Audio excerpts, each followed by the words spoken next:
신명기 2장 10에서 23절 말씀입니다. 이전에는 에밈 사람이 거기 거주하였는데 아낙 족속같이 강하고 많고 키가 크므로 그들을 아낙 족속과 같이 르바임이라 불렀으나 모압 사람은 그들을 에밈이라 불렀으며 호리 사람도 세일에 거주하였는데 에서의 자손이 그들을 멸하고 그 땅에 거주하였으니 이스라엘이 여호와께서 주신 기업의 땅에서 행한 것과 같았느니라. 이제 너희는 일어나서 세레 시내를 건너가라 하시기로 우리가 세레 시내를 건넜으니 가데스 바네아에서 떠나 세레 시내를 건너기까지 38년 동안이라. 이때에는 그 시대의 모든 군인들이 여호와께서 그들에게 맹세하신 대로 진영 중에서 다 멸망하였나니 여호와께서 손으로 그들을 치사 진영 중에서 멸하신 거로 마침내는 다 멸망되었느니라. 모든 군인이 사망하여 백성 중에서 멸망한 후에 여호와께서 내게 말씀하여 이르시되 네가 오늘 모압 병경 아르를 지나리니 암몬 족속에게 가까이 이르거든 그들을 괴롭히지 말고 그들과 다투지도 말라. 암몬 족속의 땅은 내가 네게 기업으로 주지 아니하리니 이는 내가 그것을 롯 자손에게 기업으로 주었음이라. 이것도 르바임의 땅이라 하였나니 전에 르바임이 거기 거주하였으며 암몬 족속은 그들을 삼순밈이라 일컬었으며 그 백성은 아낙 족속과 같이 강하고 많고 키가 컸으나 여호와께서 암몬 족속 앞에서 그들을 멸하셨으므로 암몬 족속이 대신하여 그 땅에 거주하였으니 마치 세일에 거주한 에서 자손 앞에 호리 사람을 멸하신 것 같으니 그들이 호리 사람을 쫓아내고 대신하여 오늘까지 거기에 거주하였으며 또 갑돌에서 나온 갑돌 사람이 가사까지 각 촌에 거주하는 아윗 사람을 멸하고 그들을 대신하여 거기에 거주하였느니라. 사랑하는 형제 여러분, 12월 1일 화요일 새벽 묵상에 오신 것을 환영합니다. 이스라엘 출애굽 제2세대는 하나님과의 언약에 따라 가나안 정복 전쟁을 수행해야 할 때가 되었습니다. 모세가 그들에게 신명기 설교를 하는 이유는 율법을 직접 받지 않은 세대에게 율법 재교육으로서 언약 백성의 정체성을 분명하게 해야만 전쟁을 수행할 때의 여호와의 군대 정체성이 분명해질 것이기 때문입니다. 신명기 설교의 전체적 내용은 율법의 재교육과 이스라엘 반역의 역사 회고입니다. 신명기 설교를 통해서 출애굽 제2세대는 하나님이 어떤 분이신지를 알고 자기들이 누구인지를 알게 될 것입니다. 하나님과 자기들이 언약 관계인 것을 분명히 인식하고 언약 중심으로 살아갈 때 비로소 승리가 있고 천국 건설이 될 것입니다.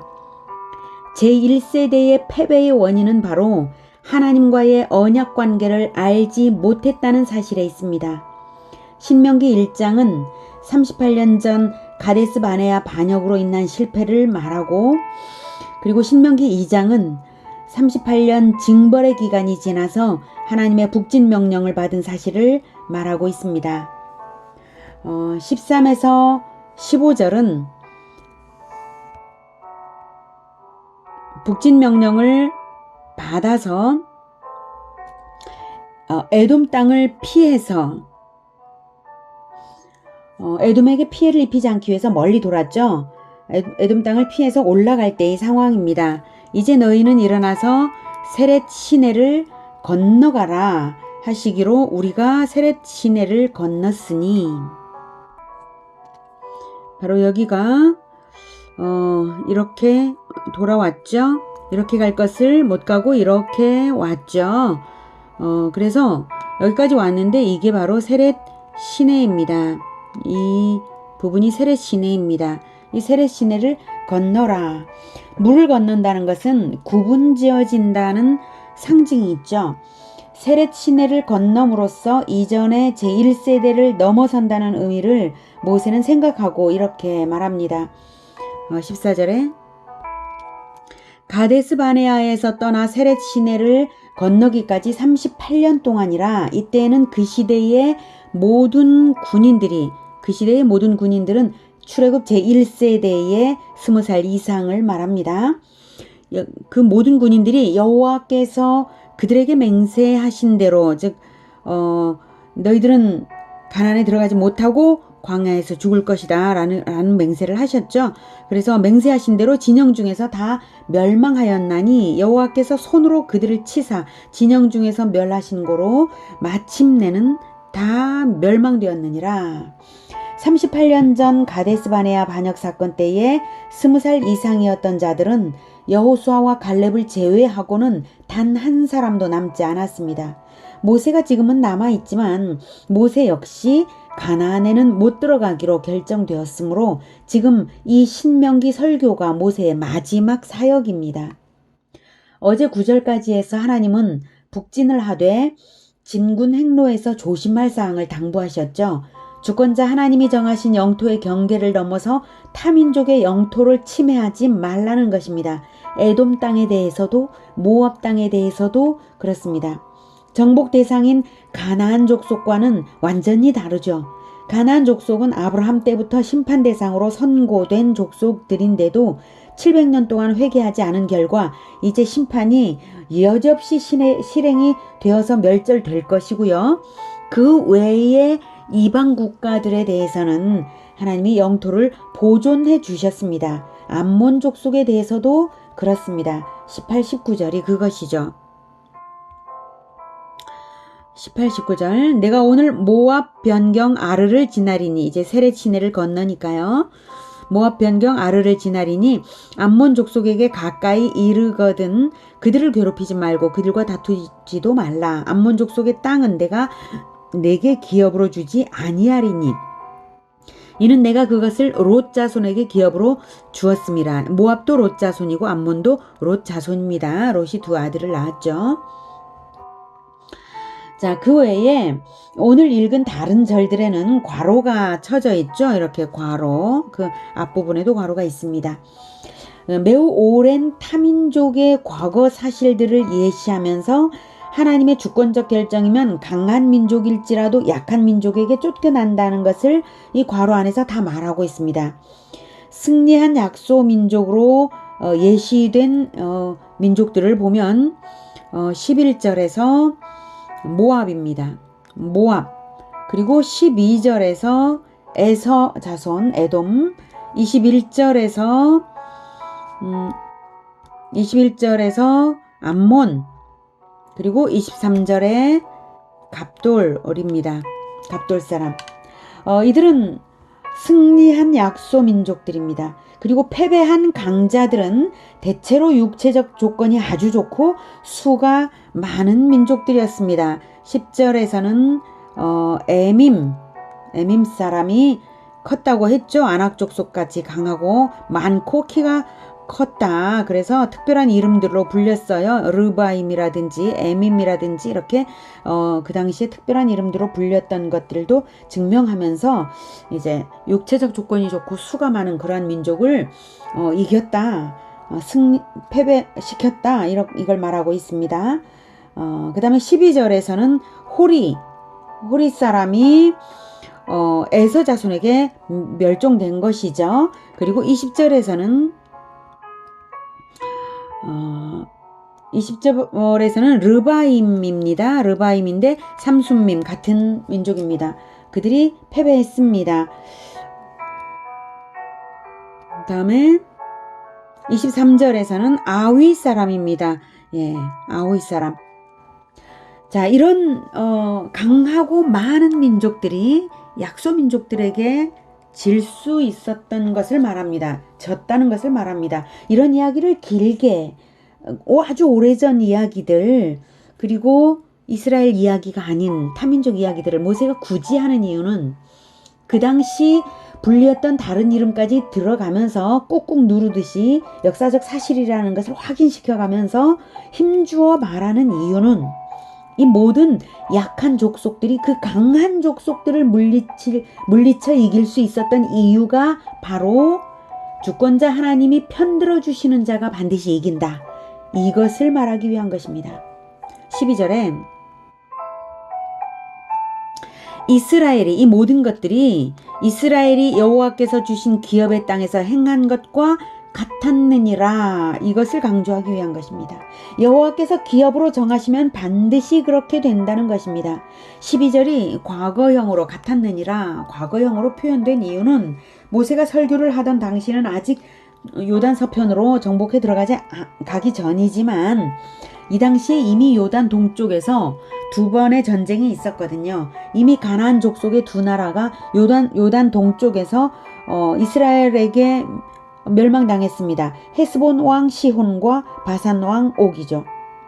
그 두 나라와의 교전이 있었고 대승을 거두었기 때문에 이렇게 과거형으로 말한 것이고요. 모세는 또한 그 사실을 볼 때, 이 두 번의 전쟁 사실을 볼 때에 요단 서쪽 가나안 정복 역시 필승임을 확신해서 이렇게 말을 하는 것입니다.